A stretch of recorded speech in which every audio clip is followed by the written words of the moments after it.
Hey everyone, welcome to Front Porch English. I'm Andy.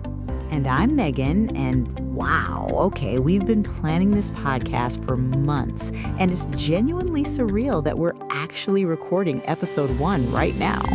It's happening. Episode 1, in the flesh. Well, in the microphone. If you somehow found us, hi there, welcome. We're honestly just thrilled you're here listening to this. So, what exactly is Front Porch English? Well, if you're learning English and you want to improve your listening skills, one of the absolute best things you can do is listen to real, unscripted conversations between native speakers, not textbook dialogues where everyone sounds like a robot. Right, exactly. I totally agree with you. Not someone slowly and clearly enunciating vocabulary words. Just two actual people having actual conversations about actual life. And we're both living here in San Francisco, so a lot of what we'll talk about is going to be life in this city. American English, American culture, daily stuff that everyone deals with. Exactly. The topics will cover food, work, relationships, weekend plans, money, transportation. These are universal human experiences, no matter where you're from. And we definitely don't always see eye to eye on things, which I think makes the conversations way more interesting and realistic. We rarely agree, actually, which is fantastic for content. So today's topic is getting around San Francisco. Basically, how do we move from point A to point B in this city? This is such a perfect topic for us because we handle transportation in completely different ways. Totally different approaches. I own a car. And I have a Clipper card and a really solid relationship with the Muni bus system. For anyone who doesn't know, a Clipper card is what you use to pay for public transit here. Buses, trains, all that. It's like an Oyster card in London, if that reference is more familiar to you.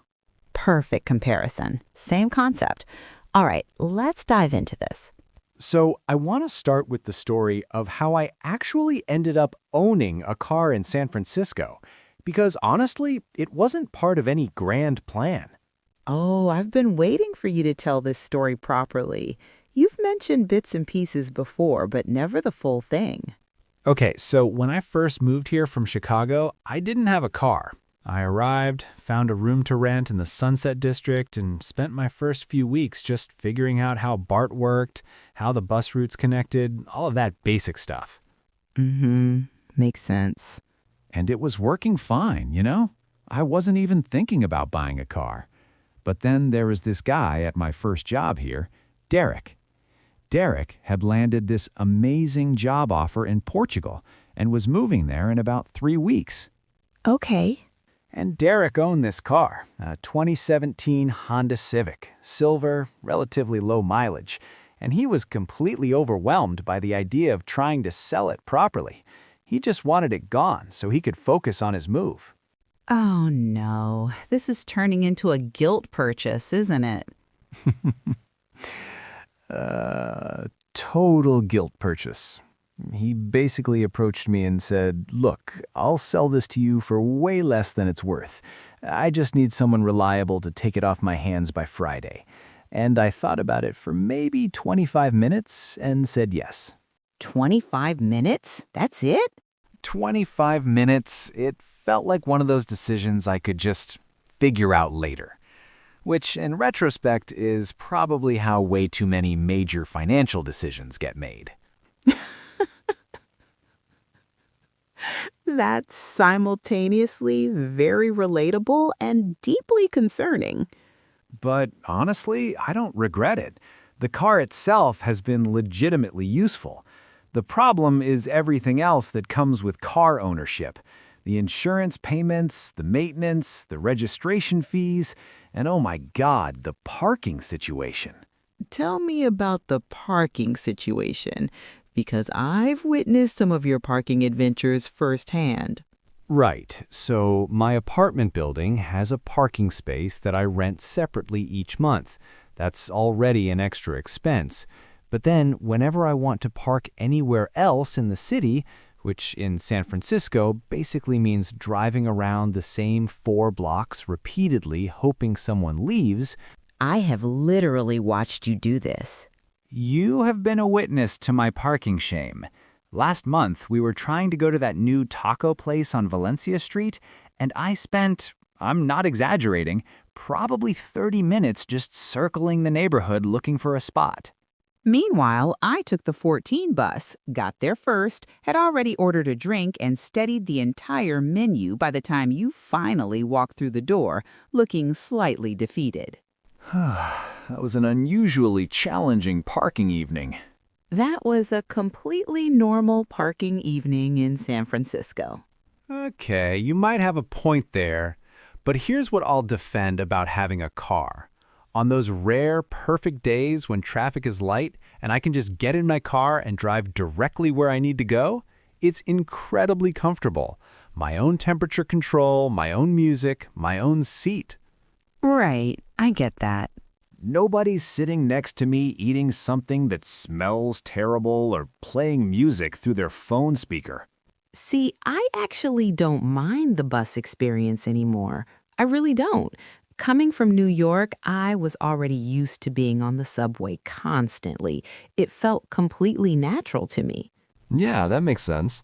When I got to San Francisco, I just switched from the subway to BART and Muni buses, and it felt like the same basic system with different branding.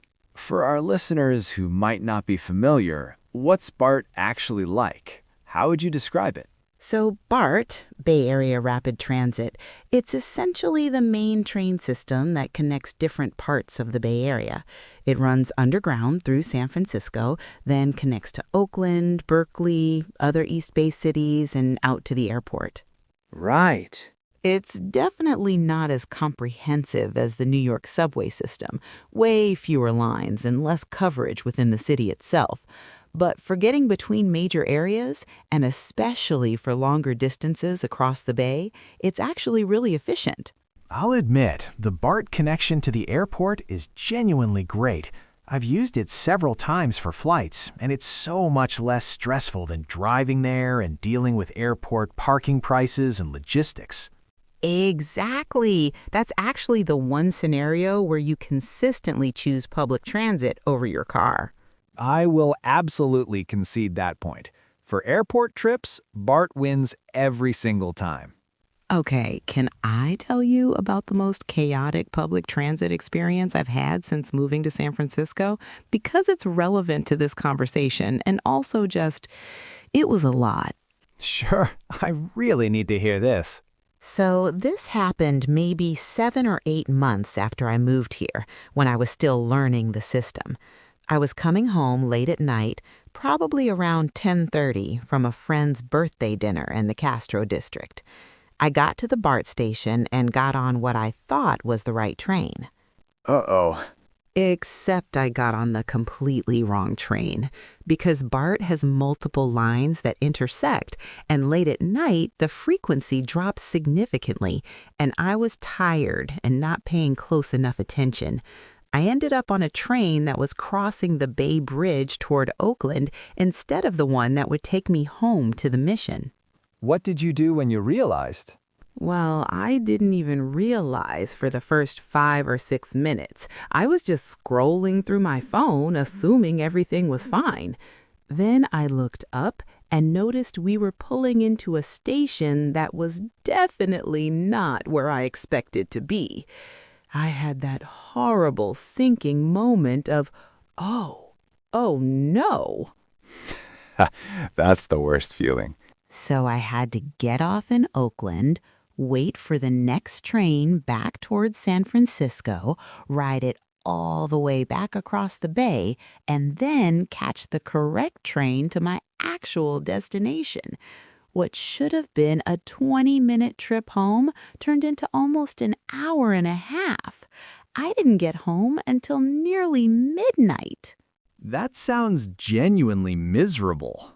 It was a low point, but here's what I want to emphasize. That has happened to me exactly once in 2.5 years of living here. Meanwhile, you've been stuck in Bay Bridge traffic during rush hour how many times? We don't need to keep a running count of my traffic experiences. I'm just saying every transportation method has its failure modes. That's my only point. That's fair. That's completely fair. Can we talk about the hills for a minute? Because San Francisco's hills completely change the transportation conversation in ways that other cities just don't have to deal with. Oh, the hills are absolutely no joke. Some of these streets are basically vertical cliffs with pavement. I still remember my first attempt at a hill start. You know, when you're stopped at a red light on a steep incline and then have to accelerate forward when it turns green without rolling backwards into the car behind you. Hill starts are legitimately terrifying when you're not used to them. Now, I rolled backward like 4 feet my first time trying it. The person in the car behind me was visibly not happy about the situation. What did you do? I gave an apologetic wave and then basically just committed fully to the gas pedal and hoped for the best. Not my most graceful moment. Classic approach. For me, the hills mostly affect walking.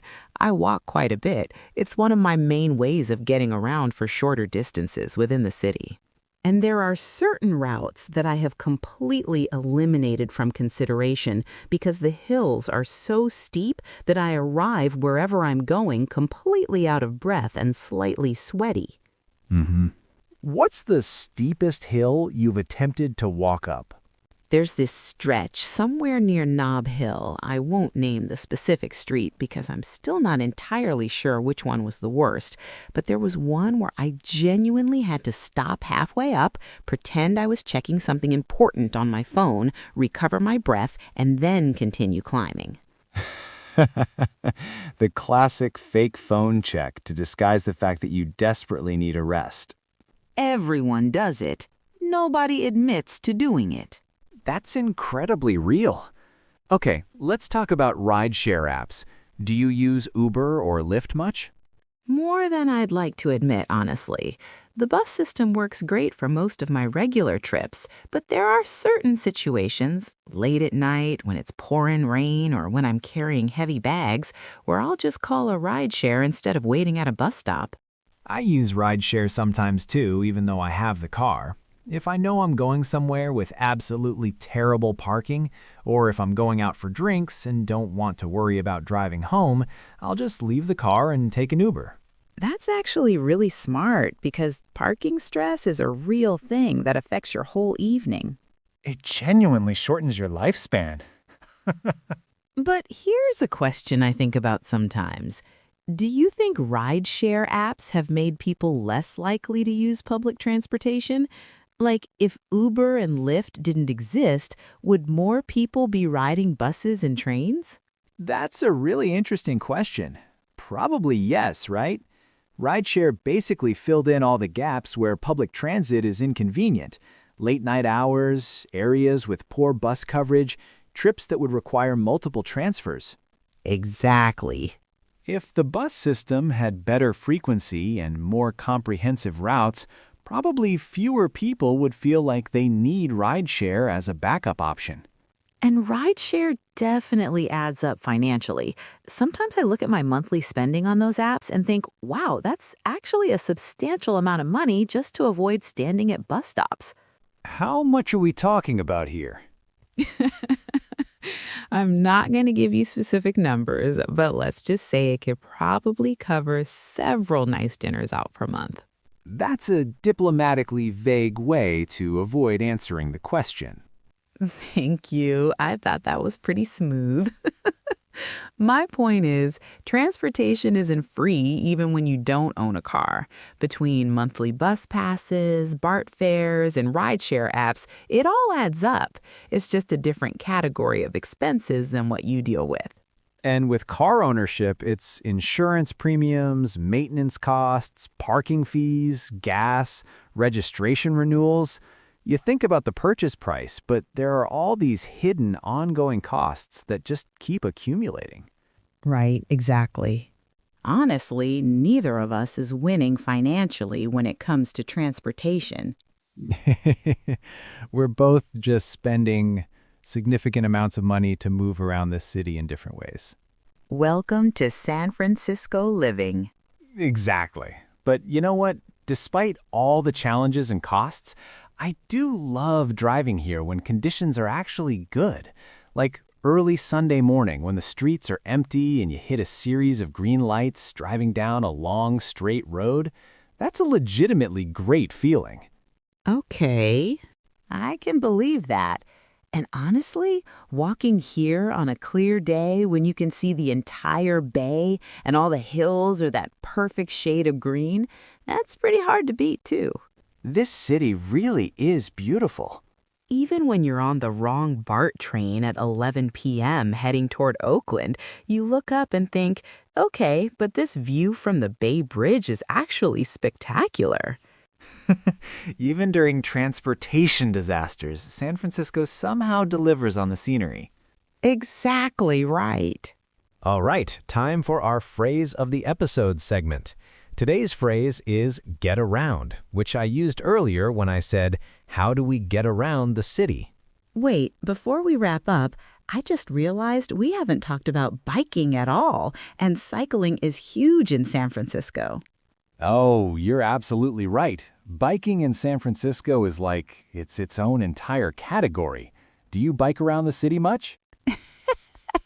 I do actually, but it took me forever to work up the courage. When I first moved here, I would see cyclists just flying down these steep hills, and I thought, there is absolutely no way I am ever doing that. Now back to our phrase of the episode segment. Get around simply means how you travel from one place to another. It's super common in everyday American English. You might say, I get around by bus, or it's really hard to get around this city without a car. There's also a second meaning, get around to something, which is completely different. That means to finally do something you've been putting off for a while.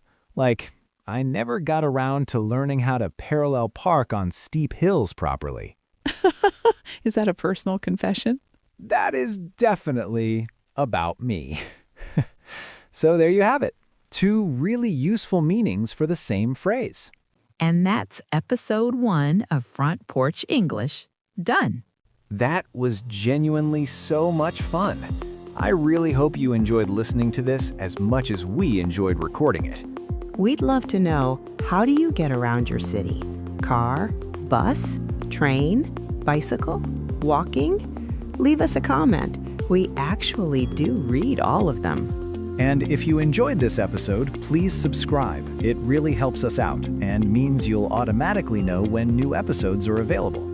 Our next episode drops on Wednesday. Wednesday, we're talking about morning routines. Andy wakes up at an hour that I think should be illegal. 6:15 in the morning is not unreasonably early if you ask me. It is absolutely unreasonably early. We'll settle this debate on Wednesday. Thanks so much for listening, everyone. We'll see you next time. Bye. Bye.